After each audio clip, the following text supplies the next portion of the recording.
Hi friend, हम लोग जो है डायजोनियम लवण पढ़ रहे हैं। देखिए, डायजोनियम जो लवण होता है उसके जो फार्मूला होते हैं वो सब जान गए हैं, और उसके जो भौतिक गुण होते हैं उसके भी बारे में जान गए हैं। उसके जो रासायनिक मतलब और कैसे अपक्रिया करके डायजोनियम लवण बनता है यानी साल्ट, ठीक है, डायजोनियम साल्ट कैसे बनता है, इन सभी चीज़ों के बारे में हम लोग क्या कर चुके हैं, जान चुके हैं। आज हम लोग जानेंगे इसके रासायनिक अपक्रिया के बारे में। डायजोनियम लवण के क्या जानेंगे, उसके रासायनिक अपक्रिया यानी इसकी रासायनिक अपक्रिया कैसे होगी, ठीक है। तो देखिए, जो डायजोनियम लवण होते हैं उसके ना दो समवर्गों में बांटा गया है, ठीक है। इसके अपक्रिया के दो दो वर्गों में बांटा गया है, सीधा सीधा, ठीक है। जैसे कहने का मतलब एक नाइट्रोजन प्रतिस्थापन अपक्रिया और दूसरा जो है हम अपक्रिया जिनमें डायजोनियम संरक्षित रहेगा। समझ में आया कि नहीं? कहने का मतलब एक ऐसा अपक्रिया रहेगा जिसमें नाइट्रोजन निकल जाएगा, ठीक है, नाइट्रोजन निकल जाएगा, तो उसी को हम लोग बोलते हैं नाइट्रोजन प्रतिस्थापन। यानी जब हम रिएक्शन कराएंगे तो उसमें से नाइट्रोजन निकल जाएगा, उसको हम लोग नाइट्रोजन प्रतिस्थापन अपक्रिया कहेंगे। और एक ऐसा अपक्रिया रहेगा जो कि नाइट्रोजन इसमें उपस्थित रहेगा, जुड़ा ही रहेगा, ठीक है, ये निकलेगा नहीं। तो इन सभी चीज़ों के बारे में आज हम लोग जानेंगे। तो यानी डायजोनियम लवण की अगर अपक्रिया की बात करेगा तो दो प्रकार के, नाइट्रोजन प्रतिस्थापन अपक्रिया और अपक्रिया जिनमें डायजोनियम समूह सुरक्षित रहेगा। मतलब एक में प्रतिस्थापित होगा और एक में ये रुका ही रहेगा, नाइट्रोजन ग्रुप यानी N2 ग्रुप, ठीक है। तो पहला क्या है हम लोग का, देखिए पहला हम लोग कौन पढ़ेंगे, नाइट्रोजन प्रतिस्थापन अपक्रिया, ठीक है। तो नाइट्रोजन प्रतिस्थापन कहने का मतलब ये हो गया, जैसे मान लीजिए इसका हम जब रिएक्शन कराएंगे तो कापर लेंगे, क्या ले लेंगे हम लोग, कापर फर्स्ट, ठीक है। कापर फर्स्ट का मतलब होता है कि जैसे ये कापर, ऐसे ये फर्स्ट लिखा है ना, इसका मतलब होता है कि कापर का जो ऑक्सीडेशन है कितना है, फर्स्ट है, यानी ये किसी कंपाउंड से रिएक्शन किया होगा। तो यानी हम लोग जब इसका रिएक्शन कराएंगे तो इसमें क्या करते हैं कि कॉपर क्लोराइड ले लेते हैं, क्या ले लेते हैं हम लोग, कॉपर क्लोराइड ले लेते हैं और HCl ले लेते हैं, ठीक है। यही कॉपर जो है, इसमें जो कॉपर देख रहे हैं ना, एक किसके फार्म में रहता है, कॉपर फर्स्ट के फार्म में रहता है, ठीक है। ओके, देख लीजिए पहले इसको, यहाँ पे देखिए वही चीज़ हम समझा रहे थे। देखिए, तो डायजोन जैसे इसमें नाइट्रोजन प्रतिस्थापन अपक्रिया है, तो डायजोनियम जो समूह है ना, एक उत्तम अवशिष्ट लिविंग ग्रुप होता है। समझ में आया कि नहीं? ठीक है। डायजोनियम जो होता है एक उत्तम अवशिष्ट समूह होता है। इसका मतलब होता है कि डायजोनियम जैसे ये सब ग्रुप आएंगे, जैसे क्लोरीन हुआ ना, क्लोरीन आयन हुआ, ब्रोमीन आयन या आयोडीन या साइनाइड या O-H, ये सभी जब आते हैं साल्ट के पास तो तुरंत उसमें से जो नाइट्रोजन होता है ना, नाइट्रोजन देखिए, डायजोनियम समूह का मतलब होता है N2, बहुत बड़ा चीज़ नहीं है। डायजोनियम का मतलब यही होता है N2 प्लस, इसी को डायजोनियम बोलते हैं, ठीक है।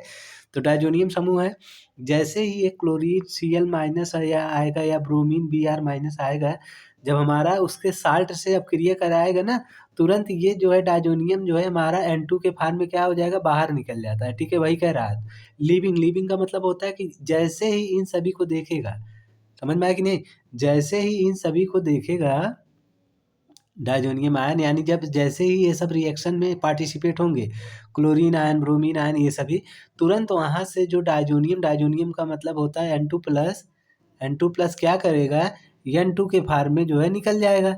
इसी को हम लोग नाइट्रोजन प्रतिस्थापन अपक्रिया कहते हैं, ठीक है। समझ में आया कि नहीं? ओके।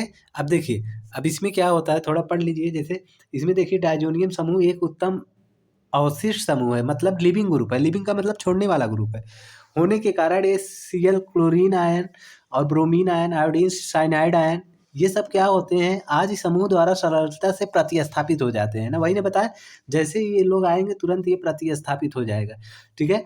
ये समूह एरोमेटिक वलय से नाइट्रोजन मुक्त कर देते हैं। समझ में आया कि नहीं? एरोमेटिक कहने का मतलब जैसे हमारा साल्ट रहता है ना, जैसे कहने का मतलब C6H5, ये हमारा क्या है, एरोमेटिक है। उसके बाद यहाँ पे ऐसे N2 प्लस जुड़ा रहता है, फिर उसके बाद हमारा Cl माइनस मान लीजिए जुड़ा है, ये भी जो भी है, तो ये क्या करेगा, तुरंत इसको यहाँ से हटा देगा।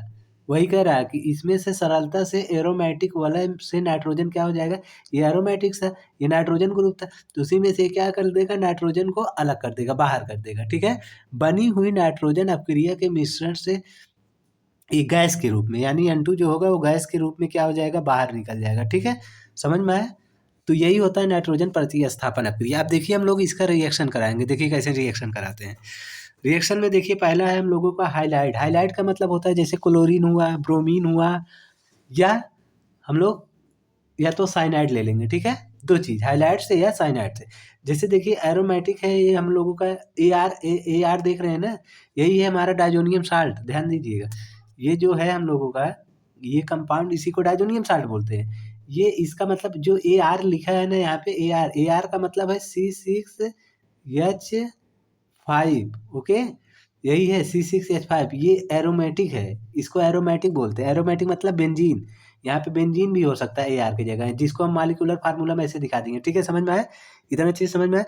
अब देखिए क्या करते हैं हम लोग, एक कॉपर क्लोराइड और HCl से जब रिएक्शन कराएँगे तो हम लोगों का क्या मिल जाएगा? एरिल क्लोरा एरिल क्लोराइड मिल जाएगा। क्या मिल जाएगा? Aryl chloride. समझ में आया? एरिल क्लोराइड का मतलब ऐसे, जैसे ये बेंजीन है ना, बेंजीन बेंजीन, अब इसी पे ऐसे क्लोरीन जुड़ गया, यही हो गया हमारा, यही चीज़। इसी को AR दिखाते हैं, इस पूरे बेंजीन ग्रुप को AR, एरोमेटिक। ठीक है, और नाइट्रोजन गैस क्या हो गया? बाहर निकल गया। या हम लोग देखिए CuTBr2 या HBr से जब हम लोग रिएक्शन कराते हैं तब पर भी हम लोगों को देखिए एरोमेटिक, यहाँ पे खाली Cl की जगह क्या आ जाएगा? B आ जाएगा, और नाइट्रोजन गैस क्या हो जाएगा? बाहर निकल जाएगा। तो ये आप लोग रिएक्शन याद कर लीजिए, देख लीजिए। ठीक है, और उसके बाद देखिए Cu जैसे है, कॉपर साइनाइड है, और के पोटेशियम साइनाइड, जब हम लोग रिएक्शन कराएंगे तो फिर हमारा क्या आ जाएगा? एरोमेटिक साइनाइड, और जो है हमारा नाइट्रोजन गैस बाहर निकल जाएगा। तो यानी कि सिर्फ इसमें क्या हो रहा है? एरोमेटिक तो वही रह रहा है, और साइनाइड आते के क्या होता जा रहा है? जुड़ता जा रहा है। यहाँ पे क्लोरीन की जगह फिर साइनाइड जुड़ जाएगा और नाइट्रोजन गैस बाहर निकल जाएगा। ओके, तो इतना बात समझ में आया? अब देखिए मेन इंपॉर्टेंट क्या होता है। देखिए भाई, जो बेंजीन हमारा वलय है, ये क्लोरीन, ब्रोमीन, साइनाइड, ये नाभिक रागी को Cu की उपस्थिति में, यानी यही जो है कॉपर फर्स्ट, इसका जब ऑक्सीडेशन निकालेंगे ना तो यही आएगा कॉपर फर्स्ट। ठीक है, तो सरलता से प्रवेश कराया जा सकता है। इस अपक्रिया को सैंडमायर अपक्रिया कहते हैं। ठीक है, ओके। यानी जब हम लोग सीधा सीधा देखिए, ये हमारा क्या है? डायजोनियम साल्ट है। डायजोनियम साल्ट में जब हम क्लोरीन यानी HCl या Cu2Cl2 यानी कॉपर क्लोराइड से रिएक्शन कराएंगे तो हम लोगों को क्या हो जाएगा?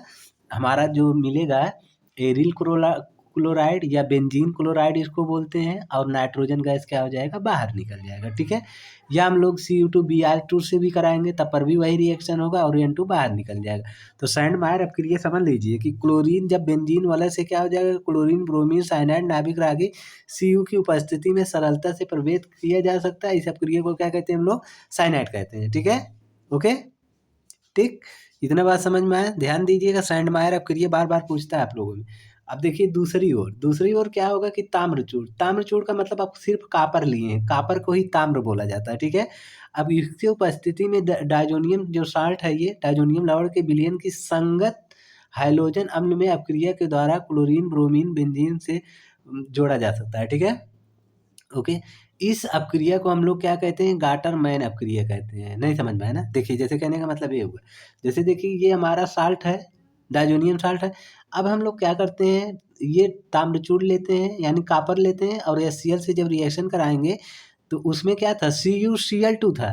उसमें जो था हम लोगों का जो वो सैंडमायर अपक्रिया था, उसमें क्या था? Cu2Cl2 के फॉर्म में कॉपर लिए थे। यानी कॉपर को जो हम लोग किसके फॉर्म में लिए थे? फर्स्ट, ये से इस फॉर्म में, ऑक्सीडेशन जिसका फर्स्ट था उसके फॉर्म में लिए थे। लेकिन इसमें क्या है? इसमें ऐसा नहीं लेना है, इसमें हमको सिर्फ कॉपर ऐसे लेना है। ठीक है, कॉपर को ही लेना है, और उसके बाद HCl लेना है। तो हम जब रिएक्शन कराएंगे तो ये हमारा एरिल क्लोराइड का मतलब बेंजीन क्लोराइड है ऐसे, या क्लोरोबेंजीन, लो यही होता है। इसी को हम यहाँ पे ओपन करके दिखा दिए, यही। ठीक है, उसके बाद नाइट्रोजन हमारा क्या हो गया? बाहर निकल गया, फिर कॉपर ये हाईलाइट हो गया। ठीक है, अब फिर इसी में जैसे यही हम लिए हैं, क्या लिए हैं हम लोगों का? ये क्या है? इसको हम लोग डायजोनियम साल्ट बोलते हैं। डायजोनियम साल्ट लिए हैं, फिर कॉपर या HBr से कराएंगे तो वही रिएक्शन बनेगा हमारा। कहने का मतलब जहाँ क्लोरीन ऐसे जुड़ा था वहाँ पे ब्रोमीन जुड़ेगा और नाइट्रोजन गैस बाहर निकल जाएगा। अब देखिए गाटरमैन अपक्रिया, ये हमारा गाटरमैन अपक्रिया है, और ऊपर वाला जो है हम लोगों का ये क्या है? हमारा सैंडमायर अपक्रिया। तो इसमें सबसे बढ़िया कौन होता है?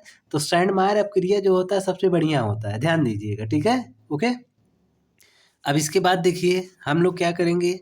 अब एक तो हमारा अपक्रिया खत्म हो गया प्रतिस्थापन वाला, नाइट्रोजन का प्रतिस्थापन के द्वारा। अब हम लोग क्या करेंगे कि अवक्रिया में जिनमें डाइजो समूह सुरक्षित रहेगा, इसका मतलब ये है कि जैसे डाइजो का मतलब ये है N2+, ओके, N2+ है, ये नहीं निकलेगा, ये रिएक्शन तो होगा लेकिन ये जुड़ा रहेगा इससे। जैसे कहने का मतलब ऐसे, जैसे N ऐसे ऐसे होता है ना हम लोगों का, ऐसे ऐसे ये हुआ, यहाँ पे लोन पेयर और यहाँ पे प्लस।